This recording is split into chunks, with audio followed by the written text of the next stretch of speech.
of the nation.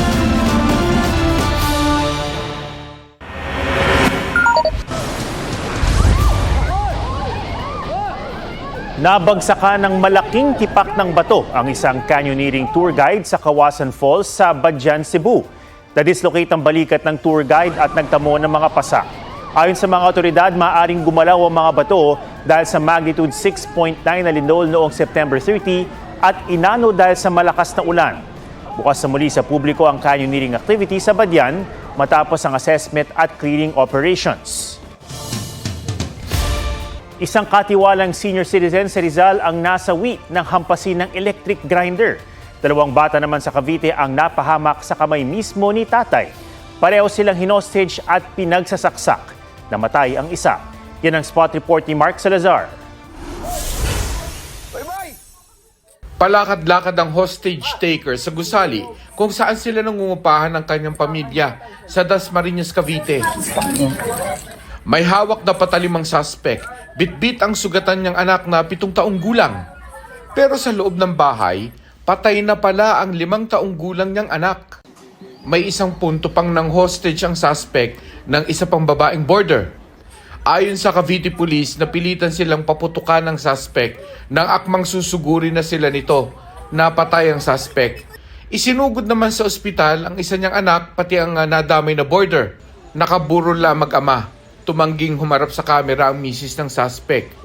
Pero sinabi niyang na-depress ang kanyang mister at mayroon itong utang. Sa Taytay, Rizal, isang babaeng senior citizen naman na kasambahay ang nasawi matapos pagpapaluin ng electric grinder. Natagpuan siya sa bahay kung saan siya namamasukan. Arestado ang suspect na dating caregiver sa bahay at may hinanakit umano sa biktima. Ayon sa mga pulis, nagkaroon ng alitan ng 2. Nilalait daw po siya nung biktima tungkol sa kanyang pamilya na hindi na po niya nagustuhan. Hindi po bababa sa 8 pukpok po ang ginawa ng ating suspect sa biktima. Kasi daw po yung mga anak ko po ay iba-iba daw po yung tatay. Meron po kasi daw po yung asawa ko, mayroong babae. Sobrang sakit naman po siyempre. Sobrang pagsisisi po. Hindi ko naman po sinasadyang kumantong sa ganong pangyayari. Na-inquest na ang suspect at sinampahan ng kasong homicide. Mark Salazar, nagbabalita para sa GMA Integrated News. Nabasag ang kapayapaan sa Tipo-Tipo, Basilan dahil sa rido o sagupaan ng magkaaway na angkan. Mitya nito ang pagpapasuko sa hinihinalang nakapatay sa kaanak ng kabilang angkan. 4 ang naospital dahil sa tama ng ligaw na bala. May report si Marisol Abduraman.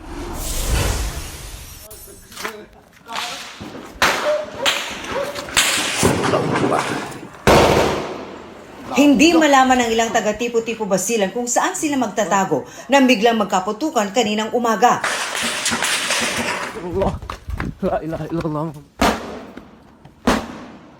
Kumalat pa ang balitang under siege ang Tipo-Tipo.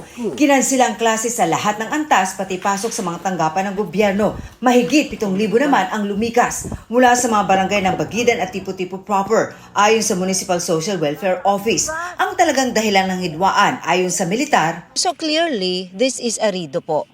Yes, even from the mouth of the governor. Kwento ni Basilan Governor Mujib Hataman. Pumasok kahapon sa Tipo-Tipo ang mga kaanak ng isang ustaj na Dsmi Bahang Tarahin na nabaril sa Lamitan City. Anya, gusto ng grupo na kunin at isuko sa kanila ang suspect na municipal guard sa Tipo-Tipo.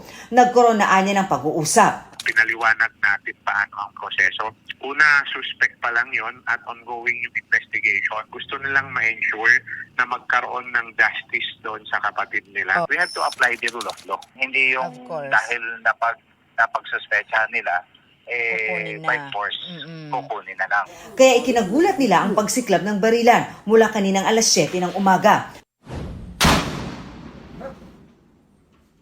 Duda ng 11th Infantry Division ng Philippine Army, may mga lawless element na nakisawsaw sa gulo. Nakontrol na ng mga otoridad ang sitwasyon 11:20 ng umaga. Bumalik na rin sa kanilang lugar ang magkalabang grupo. Ayon kay Hataman, lumagda ang AFP, PNP at mga lokal na leader ng MILF ng Joint Statement of Commitment ng pagpapahupa ng tensyon at pagpapanatili ng kapayapaan. ang Office of the Presidential Advisor on Peace, Reconciliation and Unity na nakamonitor sa sitwasyon na kiramay sa mga kaanak ni Ustad Tarahin ang nasawi sa lamitan at kinundina ang karasang nauwi sa pagkamatay niya. Hanggang ngayon, bantay sarado pa rin ng mga sundalo at pulis ang lugar para matiyak na hindi na lalala pa ang sitwasyon. Marisol Abduraman, nagbabalita para sa GMA Integrated News.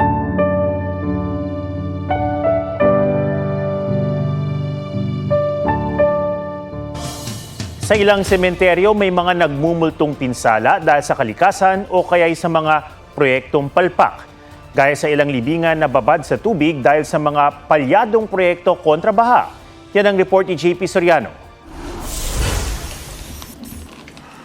Sinikap ni Joseph na madalaw ang nicho ng kanyang asawa sa Hagonoy Public Cemetery. Sadyang pahirap lang ang di pa humuhupa roong baha. Umaalingasaw pa ang basura. Sa nadaanang madulas na nga, may mga natatapakan pang tila nadudurog. At pasintabi po, may sirang nicho na lantad na ang mga buto. Dito po sa public cemetery ng Hagonoy, tila panibago po itong kalbaryo. Paano mo nga naman madadalaw ang inyong mga mahal sa buhay kung ganito ang sitwasyon na ayon sa mga taga rito, lubog sa baha simula noong taong 2016? Kung tutuusin, may 43 flood control project sa Hagonoy. Lagpas 3 bilyong piso ang ginastos para sa mga yan. Kaya si Joseph nanunumbat. Kung totoong ginawa nila yung project na yun, di sana hindi kami naghihirap ng ganito. Sinisi naman ng bagong mayor ang di pagkonsulta ng DPWH sa mga proyekto na umano'y bungi-bungi o hindi natapos. Wala pang tugon ang DPWH kaugnay nito. Pero kasama na mga yan sa mga iniimbestigahang proyekto ng Bulacan 1st District Engineering Office. Baha rin ang sumalubong sa mga bumisita sa Iloilo City Public Cemetery, gayon din sa La Paz at sa Tanza Public Cemetery. Sinisi ng City General Services Office ang pagpalya o kaya kawalan ng maayos na drainage system. Sa ngayon, maglalagay raw muna sila ng pansamantalang tawiran sa mga sementeryo. Sa Independent Cemetery ng Dagupan City, tuluyan ng giniba ang nasa 48 apartment type na nichong gumuho nitong Agosto dahil sa ulan. Bukod yan, may 30 pang nichong nasira ng sunod-sunod na kalamidad. Inihinto muna ang pagsasaayos ng nicho hanggang sa matapos ang undas. Ang mga labi sa mga gumuhong nicho, inilagay muna sa sako at garbage bag, saka ililipat sa gagawing bone deposit upang may pagtirikan ng kandila ang mga kaanak. JP Soriano, nagbabalita para sa GMA Integrated News.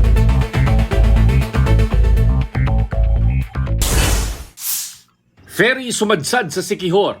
Nasagip ang mahigit 300 pasahero. Ayon sa PCG, natangay ng alon ang MV Light Ferry patungo sa mababaw na parte ng dagat. Inaalam ng mga otoridad kung nakasira ng bahura ang disgrasya.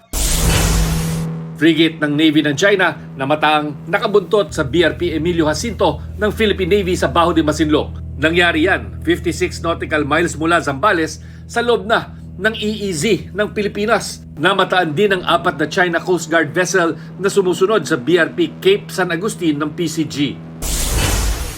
Laguna Lake Development Authority sinabing walang nakipag-ugnayan sa kanila tungkol sa reclamation projects sa Laguna de Bay na pinalabas sa umanong flood control project. Wala itong clearance mula sa LLDA. Sa inspection daw nila na pag-alamang DPWH Metro Manila District Engineering Office ang implementing agency. Ikinagulat ito ng LLDA bilang tagapangalaga ng lawa. Dapat lahat ng proyekto roon ay coordinated sa kanila. Si DENR Undersecretary CP David ang nagsiwalat nito sa pagdinig kahapon ng Senado sa budget ng DPWH. Sabi rin kahapon ni DPWH Secretary Vince Dizon, handa silang ipatigil ang mga depektibong proyekto na walang plano at walang silbi sa baha. Pero ngayon, ayon sa DENR, i-verify pa ang findings na iniharap nito sa Senado. Nilinaw rin daw ni Dizon na may mga slope protection para sa mga pangunahing road project na kasama rin sa listahan ng flood control projects na isinumitin nito sa Interagency Subcommittee. Ang slope protection sa Laguna Lake Shore sa Taguig City na natalakay sa Senado ay bahagi umano ng road projects at hindi flood control project. Chino Gaston nagbabalita para sa GMA Integrated News. Pinakamahina sa kasaysayan ng naitalang halaga ng piso ngayong araw. Nagsara ang palitan sa 59 pesos and 13 centavos kada US dollar. Sumadsad pa ito sa 59 pesos and 20 centavos sa intraday trading o kasagsagan ng kalakalan. Mismong Bangko Sentral ng Pilipinas ang nagsabing sinasalamin nito ang pangamba ng merkado sa posibleng pagtamlay ng ekonomiya dahil sa issue ng korupsyon sa mga ginagastosang infrastructure project. Inaalala rin daw ng mga negosyante ang posibleng pagluluwag ng monetary policy ng BSP na ibig sabihin bababaan ang interest rates at pararamihin ang umiikot na salapi sa merkado. Sabi ng BSP, dikta ng merkado ang exchange rate at kung manghihimasok man sila sa foreign exchange, ito raw ay para hindi umariba ang inflation o bilis ng pagmahal ng mga bilihin. Suportado pa rin daw ang piso ng mabagal na inflation, mga reforma at masiglang ekonomiya gaya ng pagpasok ng OFW remittance at kita mula sa mga BPO at turismo. Ayon naman sa isang ekonomista, mahalaga ang good governance para makabawi ang piso.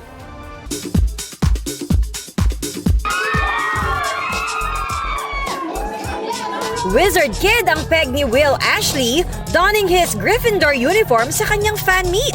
Pati fans, naka-costume din. Busy ngayon ang Nation's Son sa shoot ng kanyang MMFF movie at sa taping ng The Secrets of Hotel 88 with fellow ex-PBB housemates. Sa isang picnic nature trip naman muling nagsama-sama ang iba pang ex-PBB housemates. Para bang ayaw umahon sa ilog ni na AZ Martinez, Vince Maristella, Cyril Manabat, Josh Ford at Kira Ballinger. May ayuda pang sweet photos ang Team Kish. Kilig overload naman ang fans ng Breka sa isang simple birthday surprise ni Brent Manalo for Mika Salamanca. Sabi kasi ni Brent sa photos nila ni Mika together, I celebrate you today and every day. Collab we never thought we needed naman sina Michael Sager at Thai actor Om Pawat na nagsama sa racing event sa Malaysia. At tila sepangs agad sila. Nag-comment si Michael na, "Miss you." Reply naman ni Om, mag-Thailand na siya agad-agad. Ready to claim the Miss International 2025 crown ang pambato ng Pilipinas na si Mirna Esguera. Sa kanyang official send-off, pinakita ni Mirna ang kanyang winning grace and readiness for the pageant this November 27 sa Japan. Athena Imperial nagbabalita para sa GMA Integrated News. Matapos ang mahigit 1 taon at 2 bigong tangka, tagumpay na nakapagpisa ng sisiw ang Palawan Hornbill ng Catala Foundation Incorporated. At hindi lang isa, kundi 2. Over 3 months nagstay yung mothers. Kasi unique yung ng breeding ng Palawan Hornbill, yung babae pumapasok tapos nag-seal siya ng kanyang nest box, no? Tapos isang maliit lang na slit ang iniiwan nila na enough for the male hornbill to bring them food. So very dependent talaga sila sa pagbigay ng pagkain ng lalaki doon sa loob ng nest box. Marami rin daw challenges bago naging matagumpay ang captive breeding. Yung artificial nest box design, kung ano yung best na design para ma-occupy nila. So ibig sabihin, yung gusto namin i-simulate yung nasa natural cavities talaga, yung nutrition din nila kasi nasa captivity. Ang 2 sisiw umalis na rin sa kanilang artificial nest box noong July. Tuloy-tuloy pa rin ang pagbabantay ng Catala Foundation sa species sa ilalim ng Philippine Cockatoo Conservation Program.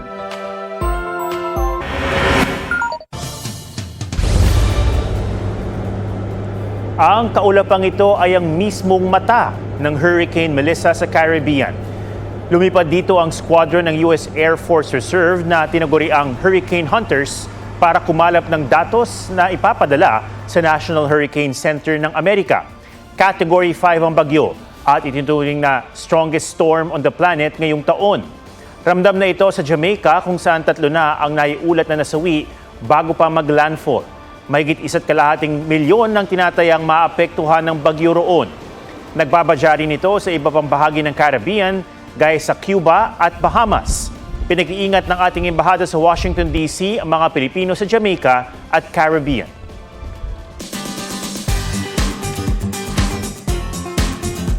No costume sa Halloween party? No problem.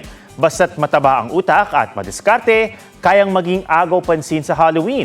Ang mga outside the box na paandar, pusuan sa report ni Oscar Oida. Cardboard, marker, 2 packaging tape.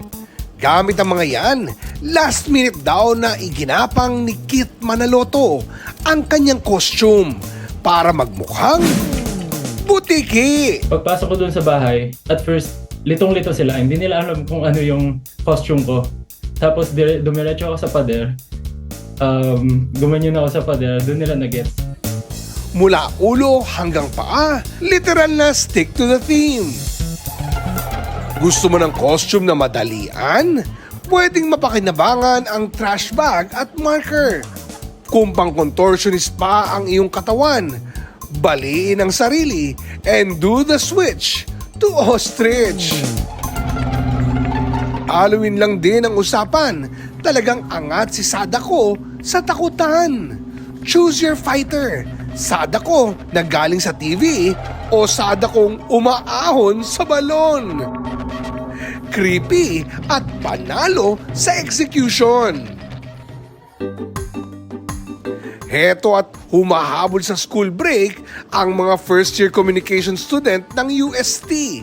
Ginawa nilang Halloween theme ang mga karakter ng content creator and ex-PBB housemate na si Esnir.